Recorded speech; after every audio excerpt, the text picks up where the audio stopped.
शक्ति Prasad Mahanty Cuttack united pigeon association secretary president. तो आमर आज भुवनेश्वर पिजन एसोसिएशन प्रभु लिंगराज केदारगौर माटी रे ये एसोसिएशन 2017 मसीह गढ़ाई। तो आज वार्षिक पुरस्कार वितरण उत्सव रे सबु भाई मैंने आमर ये योगदान देइछन्ती। पारा है प्रेमर प्रतीक। यही प्रतीक को नहीं भाईचारा को नहीं भुवनेश्वर कटक ट्विन सिटी को नहीं आम प्रतियोगिता करूँ।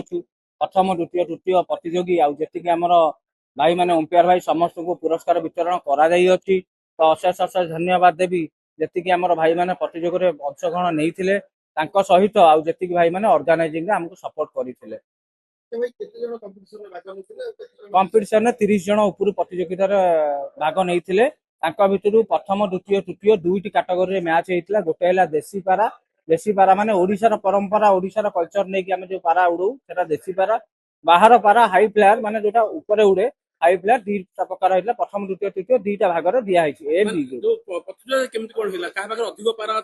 नहीं आज्ञा पारा उड़ा है जोटा अधिक समय उड़े से हिसाब से पुरस्कार दि जाए।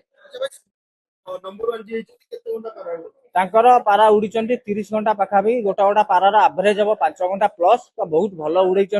आम आशा करूँ जमती आगुरी पारार परिचय थिला चिठी दवा नवा करुले कि रात्रि रे आम पारा उड़ौचु। दुखीराम माथा अशोक प्रधान कान्हू भाई भुवनेश्वर बहुत भल उड़ौं सहित अन्य भाई लिपू भाई बिकी भाई बहुत भाई अच्छा भल उड़ौं। आम आशा करूँ जे नेशनल लेवल गेम टाकू केमिति परिचालन करूँ से आम अभ्यास करूँ। आज्ञा ओडिशार ब्रीड रे तैयारी होइथिला तो सेही पारा उडुछन्ती। तो दुखीराम माथा भाई अशोक प्रधान भाई आमर ऑलरेडी पहुंची गलेनी से अनुरोध देवी तांकर किछि मंतव्य रखिबे।